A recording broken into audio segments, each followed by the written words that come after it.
Hi, Warriors. How's everyone doing? Interesting day yesterday. Shahab, Michael came in. Marcus, how are you? Ryan, how are you? Ingmar, AJ. Okay, so let's go to work. Who's ready? Good morning, Dale. Good morning, everybody. Hey, Kay. So why don't we start off with the reactions to yesterday's CPI, Uh-huh. and we'll start off with the TLT. So Nick was talking about the potential of a breakout of this flag yesterday, and I said, uh, to be cautious that that could be aborted with a hot number, and that we could revisit the bottom of the formation, which would be closer to 50% correction. As far as I'm concerned, that's what's going to happen.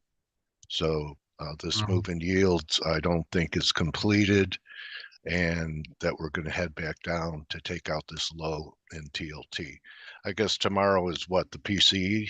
Okay. Is it tomorrow, Friday, my friend? Could be tomorrow. Yeah. Okay. Well, anyway, it's going to be the bookmark Yeah. of the. We'll see what happens. But this, to me, was an aborted breakout. Not saying that it can't, but after yesterday's action, and all these moving averages on the daily were right there, looking for 90. Uh, Something interesting happened on the way to the precious metals party yesterday. We had that big down day, gold down 25 or so on the day. And I just want to show you guys that how things have changed. Marcus, yeah, okay. Glad you liked it, Marcus. I think I talked to you somewhere else about that. Well, for example, here's GDX with gold getting killed, the daily, and it closed at the highs. A lot of that action, even in the silvers, you could barely tell that silver was down yesterday. The point being, this is the opposite action, even stronger here on Fortuna. If you recall, especially if you've been long miners, that you'd have strong physical markets and the miners couldn't get off the ground. Okay. So now, since this recent move, money flow is coming in on every opportunity because we had a you know, pretty good, healthy down day in gold and silver yesterday. And the miners are doing the opposite now. So they're holding up better when the physical markets are down. So that's a shift in market behavior, and uh, kind of reinforces that this low that we put in a couple of weeks ago is important. And FX shook it off pretty good. So, basically we're unchanged on the euro. Yeah, And exactly. It's yeah, we were talking about that not long ago on the flow show either. Looking at the FX option vols, it's a bit to cry for. So we should keep our expectations relatively low on the FX moves. I reckon for now at least. But okay. And go ahead. can change quickly. We're all data dependent, so we will see what's next, Yeah. Yen up today. Yeah, that one is funny because we've got the confirmation, or at least a very good part of all the confirmations that wages are in for a record hike, and then once it's been announced, the yen went the other way around. So I think already a bit of positioning, even if people still think now that March is a there's a very good possibility for them to move. Um, I guess it's already the positioning saying that, well, when we're long yen, it's costing money every day, so let's be a bit careful. I don't think we're going to run too far. I may be mistaken ahead of the Bank of Japan. I think we're more going to trade ranges perhaps, but it's still a fact. If you're long yen, you need to quickly take at least parts of your profit, because it's funding is biting relatively quickly versus most currencies, barring perhaps Swiss also. But if you're short dollar yen, it's costing you pips every day. And plus, if the yield picture I'm accurate about, you know, That as well. lower yields of boarding for a while, maybe a few weeks, the yen could make more headway, maybe up towards 149, Yeah, 48 and a that half. is, and also just well, correlations are fragile these days, very fragile. But if you look at the global picture, let's say like just low vols, higher equity markets, okay, bonds moving a bit up and down.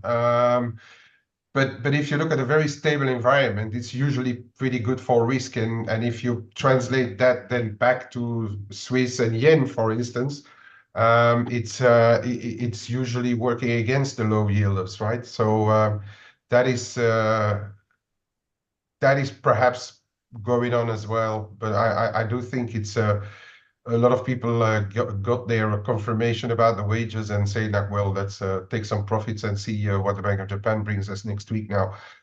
Yeah, for the yields, So what's actionable about what you just were talking about? What do you do with that information? what is actually about that is perhaps somewhere the contrary, is don't trade in the middle of ranges, but when you see a good move, um, take profits or just counter trade it until then. And but in for me now in the end, I'm really I'm trading it like a high frequency trader. I'm not getting involved in more medium term moves right now. Okay.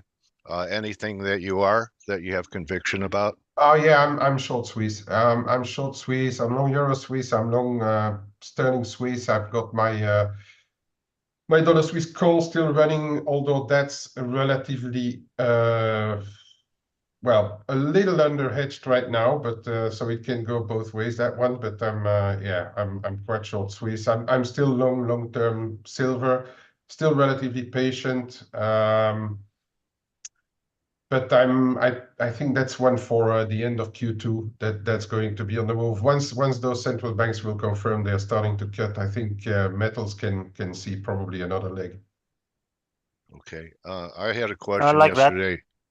Oh, go ahead.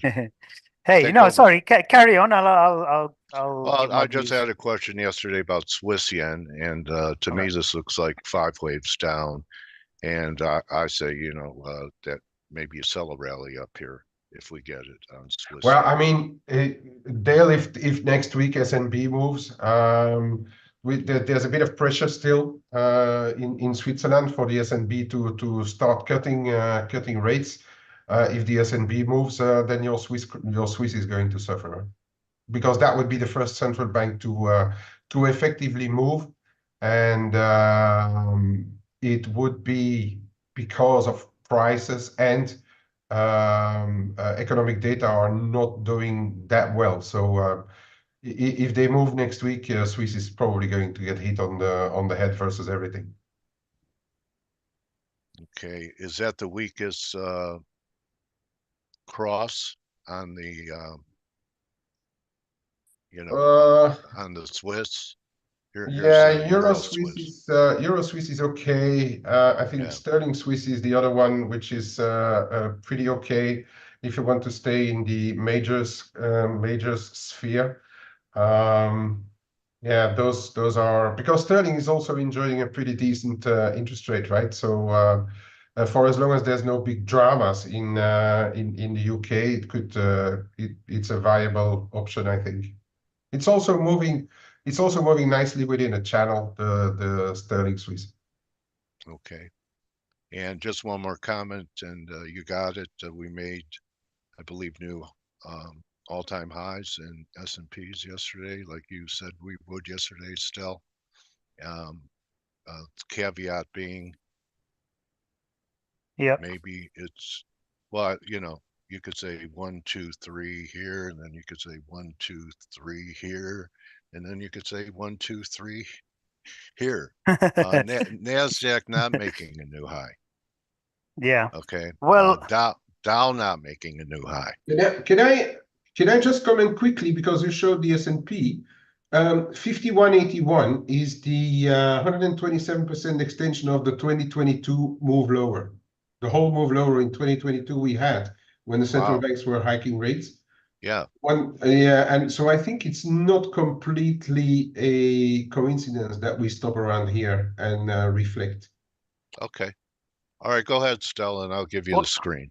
yeah, well, I was going to say, well, we'll take one by one, but equities, there's still absolutely no technical, let me take the screen, technical evidence that we have seen anything to reverse, let's say. And, anywhere you read, this analyst saying, yeah, we're at the top here, this hedge fund trying to short.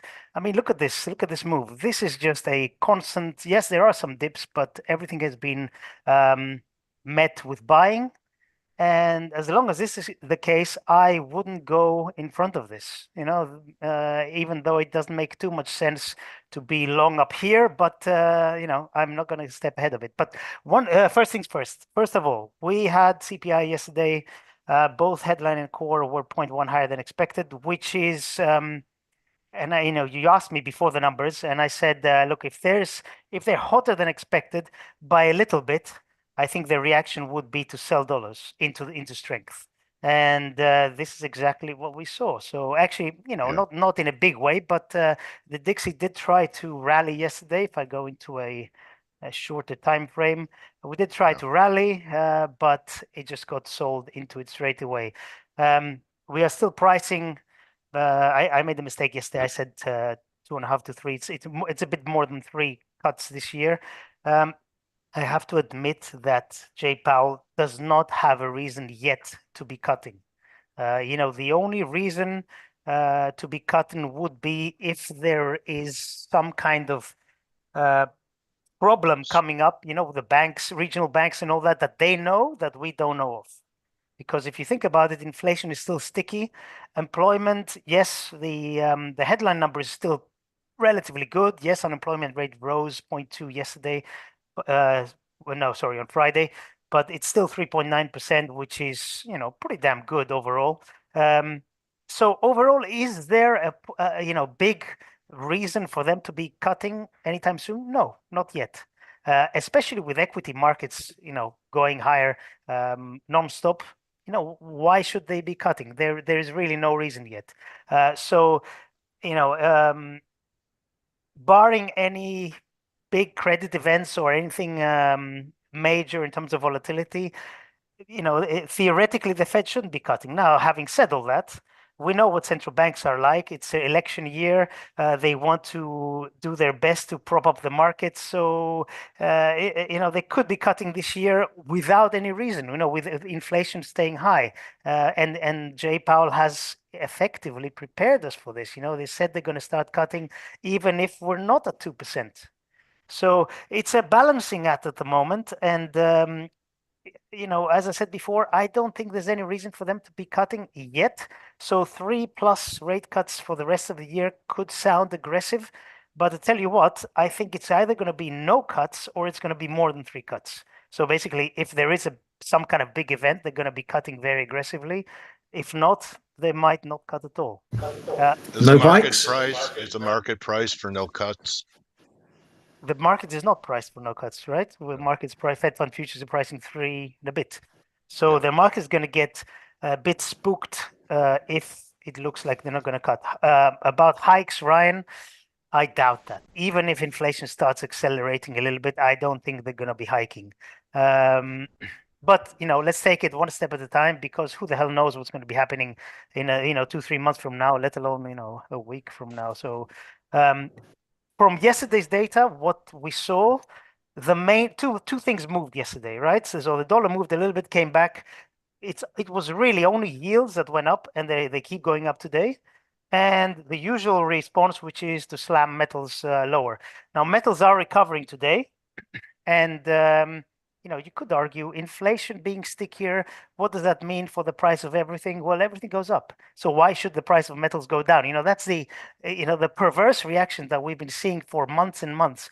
High inflation. Oh, we must sell metals because the Fed's going to stay tight. I mean, it doesn't make any sense, but in the short term, that's how algos and correlation algos and all these machines work. So yesterday metals sold off, but today they're making it up. And if you look at gold, if you go on a daily chart, yeah, still looking pretty damn good. And what have we been saying for months and months before this breakout? We have been saying, look what happened from 2021 onwards. Gold was on a very nice channel, acting really well given all the tightening. So I was saying over and over, it's only a matter of time before we take out the highs and go towards new all-time highs. And there we are now. So does this chart look bearish? Absolutely not. Could we correct back towards 2100? Of course we could. But I think this is going higher. That'd be a great buy spot. Yeah, exactly. So if if you've been long this and you're running this, I don't see any reason to change tactic. I still think it's a very nice trade. I am still long silver from 23.10 for people who have been following. This was a few months ago, so I'm very patient with this.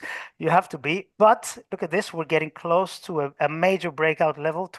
People talk about 25. I think it's just above 25.10 or something like that. But we are getting there. Could we bump there and come back lower? Of course we could. Anything can happen. But I think this is going to break as well. And as long as inflation well, no matter what inflation does, actually, if inflation stays sticky, the price of everything goes up. It's economics 101. So supply and demand, as long as that's steady, which it is, and in fact, last couple of years we had a deficit in silver, and it's projected to be the same for the next few years. So as long as that's steady, I don't see any reason why I'm going to change my views on this. The big question is what happens with the yields, because let's face it, this is what is driving everything at the moment. And I still think that we're going to head lower in yields. The question is, where is the top? Tomorrow we have retail sales and PPI. So that's going to be interesting because there's more data, and we are very data dependent at the moment in the US and everywhere pretty much. My favorite trade now, as I said before, I think the dollar should be sold into rallies. Could it rally towards these, this confluence here of resistances? We have the 50 and the 200 DMAs. Yes, we could rally a little bit. I would really like to sell up here. My favorite short remains dollar MXN, dollar MEX. We took out these lows. Remember, being short this has very good carry. So, I like that. And we're getting very close to these lows, 1660 and change. That gets taken out, then this is going to turn out to be a really great trade. It already is, but for those who have been who are ForexAnalytix members, my macro bias has been bearish for a few months now, and dollar MEX has been trading quite heavy, and we are very close to these supports. We broke these lows, and we're about close to breaking those lows. Are you short-term trader now still? Because you see you've been bearish for a few months. Usually you're bearish for years. I feel like a long-term trader now because I've been bullish mix for quite a number of years now. So you have, yeah, and it's been the right trade. I mean, absolutely. Look at that. It's been fantastic. Gorgeous carry trade as well, with the max at 11%. Yes, absolutely. And we must mention cryptos. I mean, Bitcoin has been taking out the all-time highs. Ethereum, actually, I don't think, has Ethereum taken out an all-time high? I think it was, no, not yet.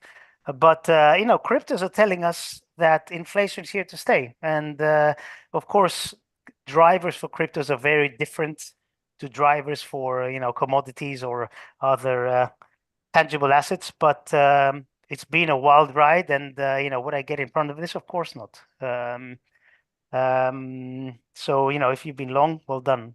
I haven't traded these at all, so I'm staying well away from this. Anything else I want to mention? Yen, I have no idea. What do we think about the next meeting? Apparently, it's pricing 80% chance of a hike. Is that right? Okay. Yeah, but Is it? I don't know. I mean, people say it doesn't matter whether they hike now or in April. I think it does, because if they would do it this month before the end of the fiscal year, I know some people don't think of that way, but I think it would send a big message if they do it this month.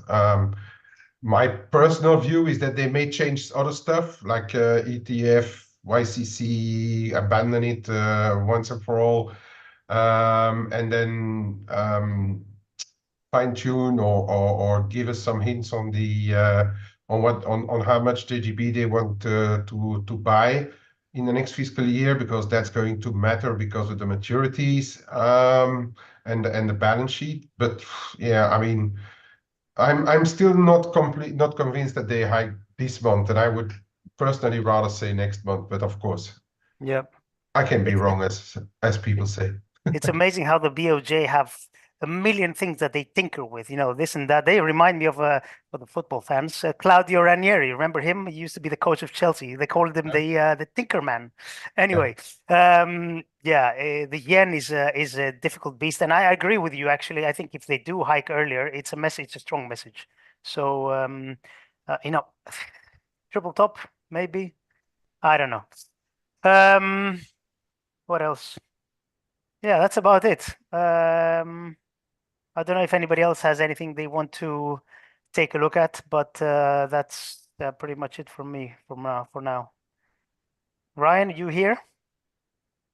I'm Or here, anybody mate. else? What do you think about Claudio Ranieri? Good coach. Yeah, he's got off the scene a bit now at the moment, hasn't he? But yeah, Yeah. we've got Leicester to the Championship, which is always good. Yeah. Anything yeah. else anybody wants to show? We have a few minutes left. I don't think we have any real data today. No, we don't. We have nothing. No, let's have a look. No, there's no data out today at all. I thought NBA was out, but that was an hour earlier because of the clock change. Yeah, I mean, I can grab a couple of charts if you want. Let me do that. Someone's asking for oil. Well, analysis, or they need some oil? They need an oil change. Need an oil change. Yeah, we can have a look at oil. Let me guess, it's not doing an awful lot. Let's have a look.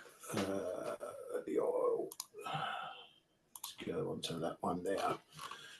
Yeah, as expected, not doing an awful lot. This one. I think commodities you got to look at the moment. Where we're seeing is picking up in the manufacturing PMIs, just as our main indicator. A lot of countries still in contraction, but that contraction is becoming less contracted, shall we say, rather than expansion. And I think that's potentially going to be the turner for a lot of commodities, outside the precious metals, things like copper as well. Oil, US oil, we've got this $80, $80.5 level that it can't get through, but we're not really coming down an awful lot either. So it's maintaining this move up. We're going to get probably the next round of OPEC Plus nattering going on, what they're going to do. But it's already touted that they're going to extend production cuts, so that's all in the price as well. So yeah, Marlon, you not really much to add to that on oil. What if you've got any thoughts? You think it's bullish, bearish? Well, I talked to Nasser Haji on Monday, and that's his wheelhouse. And he was talking about a real big pickup in demand in Europe, which is a bit surprising with, some of the economic numbers coming out of Europe. Where would that pickup in demand come from, though? Because the weather's been very warm for a winter, and I don't know. He specifically mentioned Italy. That's interesting. But he said that that's been a feature of demand growing in Europe, which I found, like you, where would it come from? So the demand's okay. I think he also said that people were talking about Saudi maybe going to 13 million barrels a day, but they're going to stay at 12. So continue to not want to put more supply out there. Yeah, exactly. I mean, you look at the Brent chart here. you know, it's pretty clear down into those that 81 level, trading between those two fib levels. You know, nothing going on. That gives you a decent range to trade at the very least, and then you can potentially go with a break either side of that one. But you know, you just take Germany as an example. You can't see where the demand is coming from when that's producing the numbers it is. Terrible on the GDP, terrible on the factory orders. Excuse me. So, I mean, Spain had a pick up. The Bank of Spain raised their growth target for 2024. They're in the 1% mark. They haven't got a 0 on the start of their numbers, so that's a bit positive. But as I say, it's a slow burner. You know, if we start seeing some of these PMIs, manufacturing PMIs, ticking up to expansion, then maybe you're going to see a bit of a pickup. I know one you like, Dale, copper. Yeah, it looks good. Yeah, I spoke about this one on the trade-off this week. You know, potential for a break above this 93, 95 area, and it looks like it's on its way at the moment. Again, you know, if we are going to see this green shoots, as they keep calling it, copper's one that could fly a bit, as it's already doing at the moment. So looks like 430 coming. Yeah, so it's going to be a wide one. Let's have a look there. Well, you know, that weak dollar supports most things. Bad weak dollar, long world. Yeah. China as well. You know, if they come off their meeting threatening to do loads more stimulus and you know, picking up the economy, and one way they pick up the economy is they go and build tons of crap, and that artificially lifts their GDP because they've got it their 5% mark for this year for GDP. So, you know, they might be getting in, starting to get the shopping trolley out, shall we say, for a few commods and things like that. Going to support the Aussie dollar, which I was going to ask Kay about. Do you think we might be getting a bit of support in the Aussie from what's coming from China? Well, I was thinking in that way, but correlations are very far to be found right now. We're just talking actually in the room. So people talk about the US yields or the yields back up, but the dollar is not responding at all. I mean, those correlations, they could kick in. Yeah, that's what I said actually already a small while ago, and that does keep me rather on an Aussie buy dip, in an Aussie buy the dip mood as well. But I'm not sure whether I'm going or whether I should do it versus the dollar or in some cross also. I'm still eyeing Euro Aussie perhaps a bit closer to 166 or so, because I'm only half a believer of what's happening in the Euro holding up so well. Dimi Aussie CAD, well, it depends. If there is a bit of a revival in on the Chinese side, I wouldn't know why you would sell Canadian dollar, because it's not only going to be copper, but probably energy will rise as well. And I'm not sure whether that's really CAD bearish, but it could be one. It could be one. But yeah, I would say, because the Chinese also said that they were taking away some what is it? Restrictions on Australia, right? In various areas. So I do, yeah. Aussie. I'm not Aussie averse. Let's put it that way. Ryan, let me ask you something. And Daniel Hussey is here. We have a couple minutes. If you saw what I was talking about on the TLT, which failed to break out that flag, it could retrace all the way back to the bottom of the flag. Do you think that Euro, that the dollar still could correct to the upside if yields go up to that manner on like the 20-year paper? That's a good question, and we did speak about it again on the flow show. I put this thought to Kay. You know, we are seeing that, you know, a general yields are fairly well supported, but I'm wondering if yields are going up and not on the back of higher Fed rates or higher for longer, but on the fact of supply reallocation. You know, looking for better risk. You know, if the US economy is doing well, Europe's doing rubbish. You don't need the safety of bonds anymore. You can go for something a bit more risky. You know, hence why we're seeing stock markets so bullish, while yields generally are creeping a bit lower. So I don't think yields going up necessarily means it's a change in the Fed being more hawkish. I think it might be a switch to reallocation of risk, in which case you can still see the dollar going down in that scenario, even while yields are going up. It's all whether the yield play or bonds are a safe trade, a yield trade, or a risk trade. There's sort of three pigeonholes you can put that in. Okay. Well, thank you, team. Cheers, Dale. Thank you, mate. I Yeah, shall so- hand it back to you. I just want to say quickly, make sure you are on the F.A.C.E show next was it Thursday? Next Wednesday, 20th. Next Wednesday, we've got a big important announcement to make. So make sure you are plugged in. It's going to be Fed Day as well, so it's going to be a big day all round. You don't want to miss it. And Yeah, we're going to be we're going to be sacking Steve online. There you go. It's about time.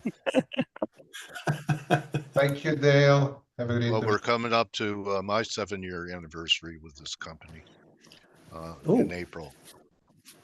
So Nice. Well, we'll get the beers in. yeah, maybe I'll get sacked. Let's see. Asked to unmute Daniel Hussey Jr., the third King of England. How are you? Good, Dale. How about yourself this morning? Everybody hear me? You're loud and clear, Daniel. What's on the docket? Yeah. So, let's see. You could share if you want. Fine. Yeah, I'm trying to get that to work here now. I'm not seeing a share It's at my screen option. Okay, share screens at the bottom of the Zoom. What's that? Oh, That's your share camera. screen. There it is. Yeah, I got it. Yeah, that was your camera thing. Yeah. Okay, beautiful. All right. Can we see a big old chart of the dollar index up there? Yeah, we got There it. we go. Nice Yeah, look.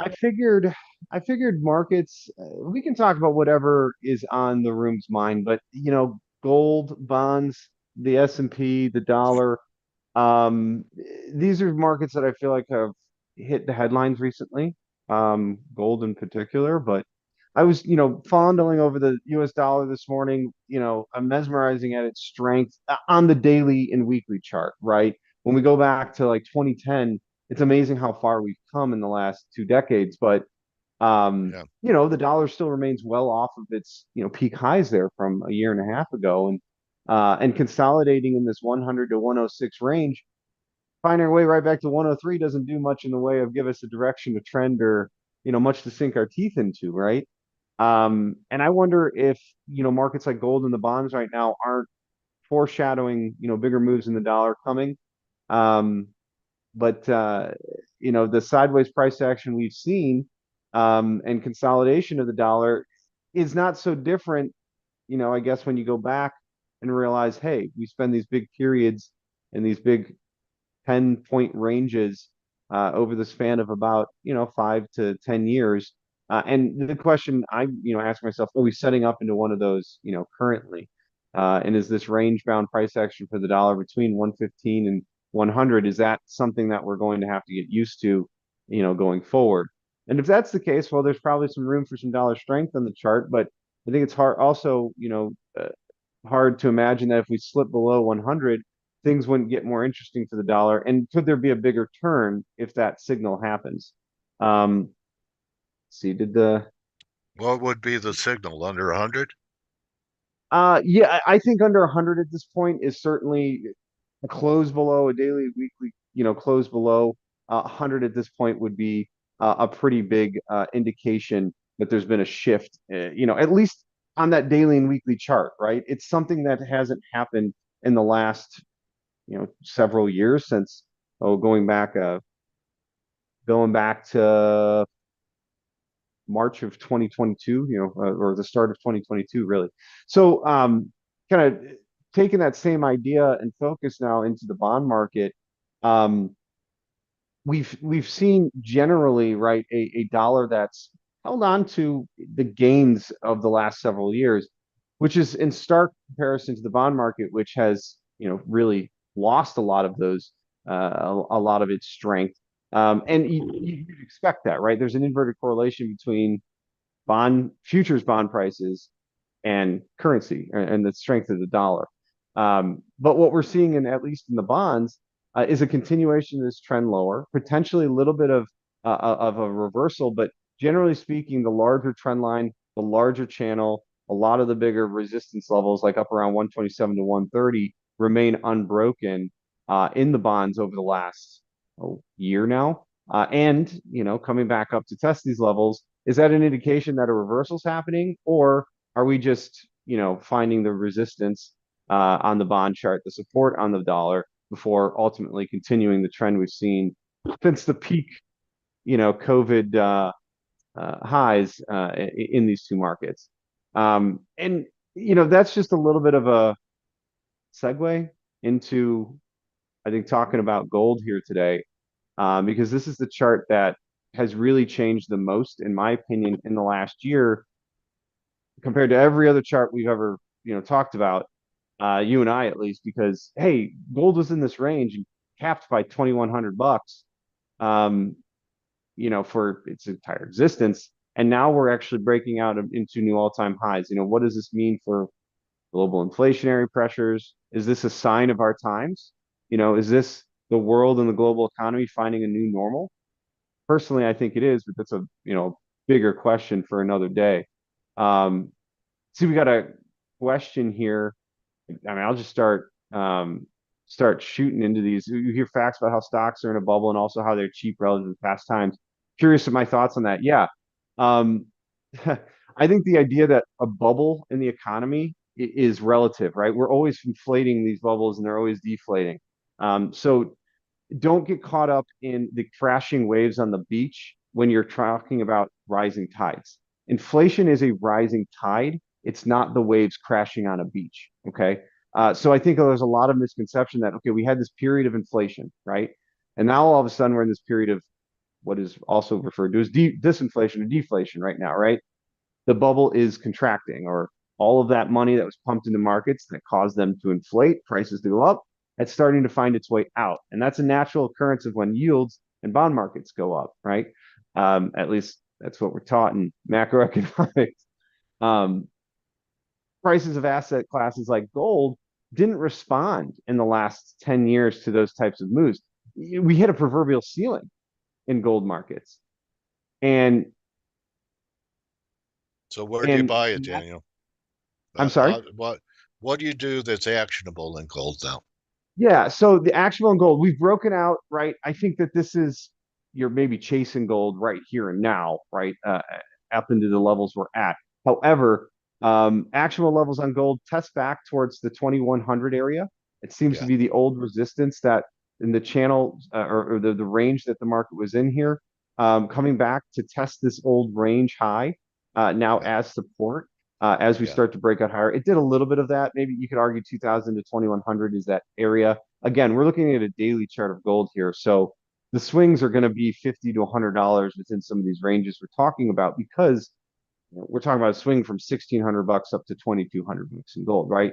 But the next actionable level I see, we're channeling higher in this trend. You've got an up channel. You've got 2 steps forward, 1 step back. In other words, the first 50 back from 1600 up to 2085, 50 back into 1852. That traded up towards technical projection targets around 2200. Okay. Next in the series here, technically already kind of traded something, but the moral of the story is we seem to be making these 2 steps forward, 1 step back kind of pattern in gold. I think we just made proverbially 2 steps forward again. Now 1 step back would take us into 50% areas around 2095 or 2014. One of those two actionable levels in the near term. You can see in the a smaller time frame here, we're starting to maybe get another channel higher. So you're going to see channel support probably come in around that 2100 area. And you're also going to see that even larger channel support that we could be creating in gold coming around 2000. And that's assuming, right, we kind of keep going up to sideways and not just straight down from here, because those channels are, of course, support levels are below where we are. I'm assuming we get there in a week or two, time, and they will have risen a little bit, right? But those fib levels are there at 2100 and 2010. Those levels align as well with that much larger breakout area for gold that I think we've consolidated below. We're now above. Testing the 2000 to 2100 as support is a market that's proverbially discovering price higher. And staying above those levels, in my opinion, will continue gold towards that much larger swing target of 2,300 bucks with an extension towards $2,600 if it really gets crazy. Because these tops in gold can be kind of blow off and run away. And when they really extend, if it wants to, in my opinion, we could get all the way up to almost 2,700 bucks in this run. Okay. So the ags continue to be under pressure. Last time we talked that there might be some lows. What's the current condition of the crops? So the last time we talked, I think we had quickly kind of looked at, and we can take a look at that as well. A mini barometer for broader inflation. Ag markets were an early driver. I have in front of you right now May corn. So that's our current front month corn contract. It's the one that matters. It's that blue line here. And this is aligned with the last few very bearish years for corn. 2019, 2018, and 2014 were very bearish years. Market was going down. So what we've done is we've aligned those contracts here so that you can see from now into the end of the contract if there's any kind of seasonal bounce, even in the worst of the worst years, because corn and agricultural products, everyone, are very seasonal. They come out of the ground only once a year in the United States, right? We harvest corn once a year. So we know how much production we do on a national level every year at the same time. Then the rest of the year, it's just demand, right? We're just eating away at everything we produce. So you can create a very somewhat accurate model and get a pretty good pricing model. The point is that there's seasonality here. And what we see here is back in the years like 2014. 2014 these are terrible colors here, folks. Let me try to switch them really quick. So Daniel, I've talked to other grain people, and one of the biggest factors is China did very little buying of U.S. grain. They went to their BRIC partners, Brazil, to do all their buying. Which they usually do. That's the only other competitor in the grain space. There's two major producers of grain around the world. It's us and Brazil. Yes, Europe and the Ukraine produce a solid amount of soybeans and corn, but nothing in comparison to our production. While we have seen China take a step back from our export markets, they haven't exited completely. They're still buying, just not to the tune that they normally do. And they're a little behind. That doesn't mean they can't catch up, and low prices are usually the answer for any lack of export demand. What we have seen, however, is larger exports from other places in the world. In other words, China is buying from places like the Black Sea in bigger quantities than they ever did. In fact, they just bought 10 million metric tons of corn out of the Ukraine. That's a rather large purchase at a time of the year that's normally not happening. And that just means that that's corn that isn't there for the rest of Europe and Africa to buy. And those countries are going to probably have to come to the Brazil or the US to meet their demand. So it doesn't matter where China's buying from. If they're buying corn, eventually it's going to have to come from the US balance sheets. We've also seen Mexico buying about 3 million metric tons more than they have at this point in the year. There's a lot of questions asking if there aren't other countries doing China's bidding right now in our agriculture markets, and what we will, I think, eventually refer to as the Great Grain Heist of 2024. Okay. And it's interesting, they're doing a lot of buying from Ukraine with their alliance with Russia. It would almost seem like China would have a good reason to put leverage on Putin to end the war before he destroys that grain belt. Yeah, and I think an alliance between China and Russia is a very loose term. I think we're talking more frenemy relationship. Because China will do my enemy is my friend. Right. China will do what's in the best interest of China. Period. End of story. China has no real allies, in my humble opinion. They will always do what is in the best interest of China, as every country genuinely should do. But you can't fault them for that. But routinely, you see China only making decisions for the best interest of their national interest, and that's what China is going to do. To finish and wrap here on the corn, you can see the seasonally we're starting to bounce at a time in 2014 we did as well. 2014 is very similar to this year because in 2013 we came off of contract highs, very high prices in grain markets. We're talking like 10-year highs, just like we just did. In 14 we fell, we collapsed down into 15. We're collapsing just like we did then. Even in that year, we got a solid bounce in the grains between now and May, which I'm anticipating happening. You can see on the overlay of these seasonals right now. That bounce might be happening right now. And if that's the case, the short covering rally in grains, because by the way, everybody, if you're into watching, if you paid attention to the last few years and heard about short covering rallies and when big hedge funds get short, guess what? They're record short soybeans and corn right now, which means the only way those funds get out is by covering those shorts out of the market. And you're starting to see that in corn, and the price of corn rally because of it. As those shorts start to come out of the market as we head higher. So you want to, talk about a place where there's the seasonal short pattern squeeze. seems might to be one. imply that there could be problems with planting. That is true. That is exactly right. There's problems. It's a twofold thing here, Dale. There could be weather issues with planting in the U.S. and acreage, right? If prices are really bad, farmers won't plant and they'll take insurance or other products to get paid. So if the acreage number comes down and they decide not to plant because these prices are bad, that'll reduce our supply at the end of the year. If we get a late plant, that means the plant will be, not have as long of a life cycle, won't be able to grow as much. We'll have a lower production. And the kicker in the hole right now is weather in South America. Brazil is behind on their 30-day window of rain going into their second crop. Brazil is such an agricultural powerhouse, people. They produce 2 seasons of grain in their summer. They plant soybeans first and then plant corn after the soybeans and harvest it. So imagine growing 2 crops in the same field over the course of a year. That second crop of corn, though, it has a very short window of weather opportunity to be made, and they're in that and behind on rain. So if they don't make a crop in Brazil, as much as you like to say China can turn to them and buy corn, there's not going to be corn to buy, and they'll have to come back to our markets. And there's a very strong opinion here that we have turned the tide because they backed themselves into a corner.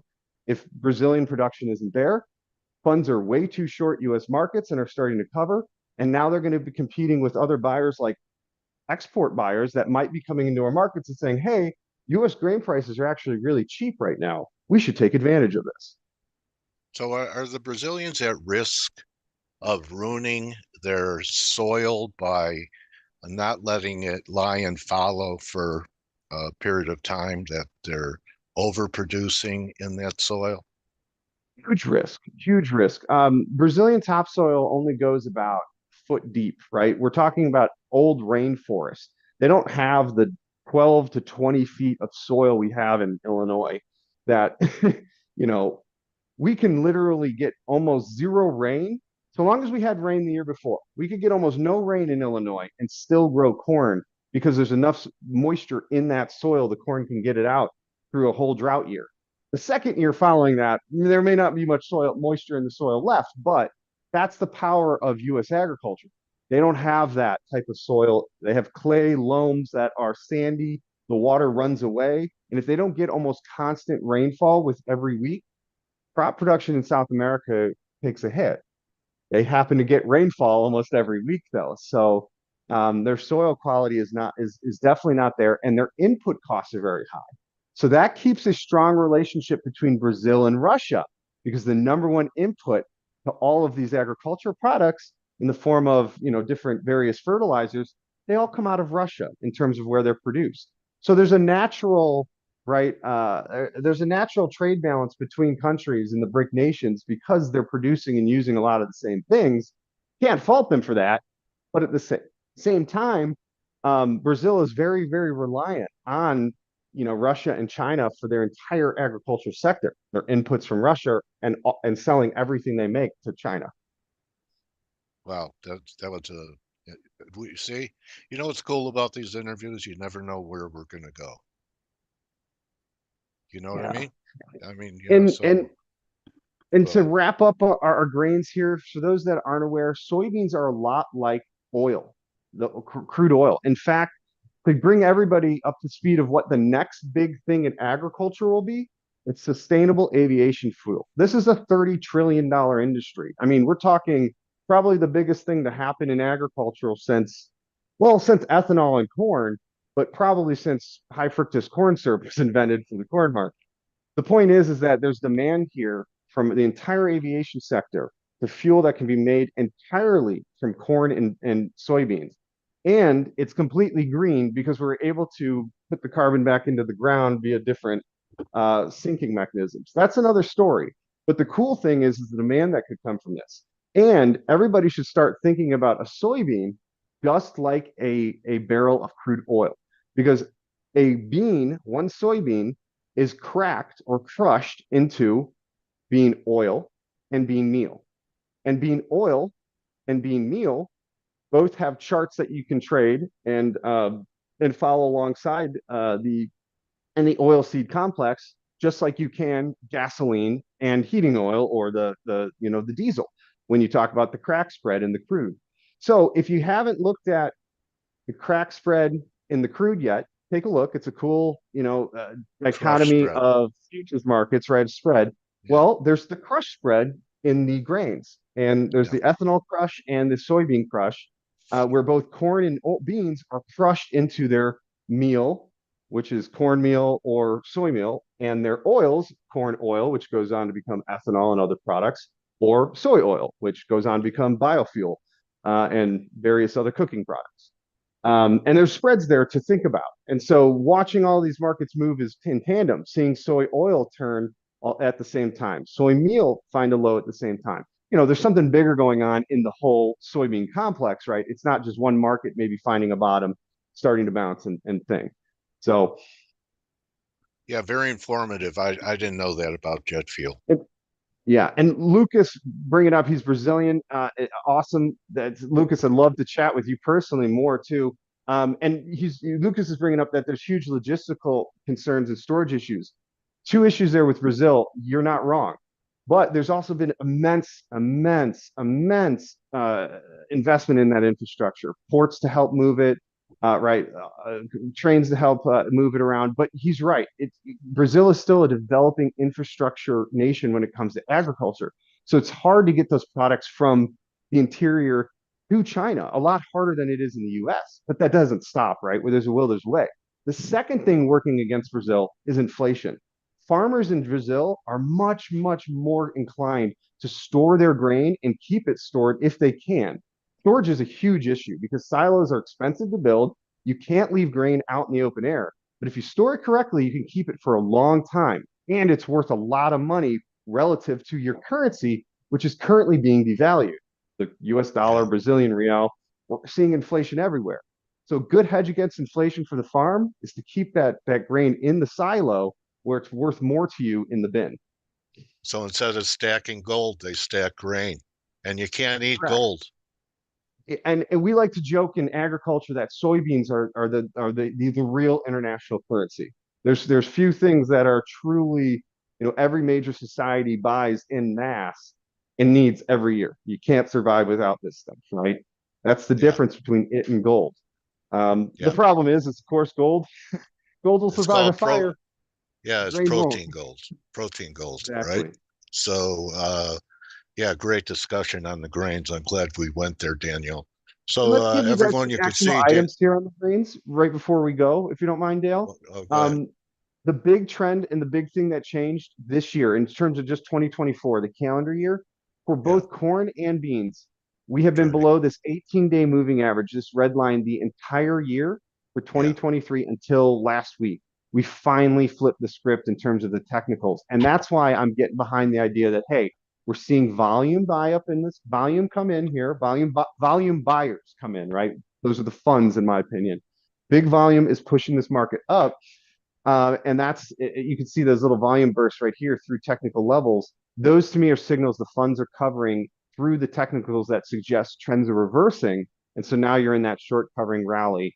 It might be a bear market rally. We advocating our producers to use this rally to sell your grain this next year. Close you get to $5 for corn. I think that's a good area to be a seller, up towards 13 for soybeans. But in the meantime, the short-term trend is higher. Look for channel support in the 50 backs here for soybeans, May beans. We're buyers down into the 1170, 1161 area. We want, not looking for the market to go below this swing low, and for a pushback to the 100 and 200-day moving average around $13. Okay. May corn very similarly pull back towards the 18-day moving average. You buy that on as a test of old resistance, now support for swings up towards that 200-day. Now that we've broken above on these daily swings, and we're looking. You know what changed short-term seasonal 4 high. weeks ago? What? You tell me. The dollar and gold. So, Right. it's Gold my broke out then, contention that too. a weaker dollar is always going to be supportive of grains. So, And you're right. And we may not have seen it in the Dixie, right? Because the Dixie in the bigger time frames in that bigger range. But boy, gold breaking out and Bitcoin going to highs. I mean, that's the dollar weakening, right? In a real sense, right? Against the basket of goods, not against other currencies, right? You're right. And I think, and it's funny, I wasn't even cluing into that because I've been so hyper focused on this reversal in the grains. There might be a bigger inflationary turn, right? We went into a period of inflation. Things went really hot and wild. Then things cooled off. Prices came down. We haven't really gone down to where we were a few years back in prices, right? Everything's still a little higher. Now I think inflation is starting to creep back up. And if we get another round of it this rest of this year, this could get really interesting. So great presentation, bro. thank you. Thank you. Are there any show other questions? We got a couple minutes here. Show people where they could find you. Yeah, sure. You can find me over here at Zaner.com. Technically, Zaner Ag Hedge. Well, here we are. You can find us over here. Sure. We are a precious metals desk too, so we cover the whole futures markets. But I'm a member of our Ag Hedge team. We specialize in managing risk management for agricultural producers. We do work with speculators and anyone who's interested in getting into futures, but typically, right, people who are trading futures from a commercial and a business standpoint have actual physical commodity exposure, and we look to help folks with that. That's Ted Seifert, their president there. He's out on the crop tour, so we're boots on the ground in these things, trying to keep up to date with everything that is that matters in the ag world. And our metals team is doing that now. I think they're going to be in Denver this weekend at a show. But anyway, 312-277-0110 to get in touch with me. Thanks for having me, Dale. Yeah, so if you're a grainer, check Daniel out at Zaner so that your trading will be saner. I like that. I'll let Matt know. Okay, I'll let you. You could have it. That's my contribution to Zaner today. All right, Daniel. Have a great 2024. I'll talk to you in the summer, and while the grains are advancing, and then contend with, will we get rain with La Nina? Yes. El Nino was a grande. El Nino was a flop, but we'll see what happens this year. I think you're onto something. And just leave us with a little note there. You're absolutely right. While there's bigger, broader macroeconomic things happening, there's also those almanac things, right? The El Nino, La Nina effects here that weigh in on ag markets. And absolutely right, Dale. This next year is going to be very interesting on all fronts. $20 beans in 2024. I got a lot of clients that would be very happy. Okay. If that happened. All right. Well, remember beans in the teens? That's passe. So now we need something to rhyme with 20s. So. And that is, and hey, over the next month, that's another reason psychologically why I think we get back up there, because the farm wants to test whether or not we should be below those, price levels. This price discovery. Go back to test where we came. Daniel Hussey Jr., everybody. Follow him on X at the same name and check him out. I think grains, I know I sound like the boy who cried wolf, but maybe the wolf is really here for the grain market now. All right, Daniel. Thank you, buddy. Thank you. Take care, everyone. All right. That's a wrap, everyone. You could join the team on the Morning Edge in 15 minutes. Good hunting, and don't just count your ears of corn, your pods of beans, and your wheat and Count your blessings. Adios. You're welcome, Laura. See you, Ingmar.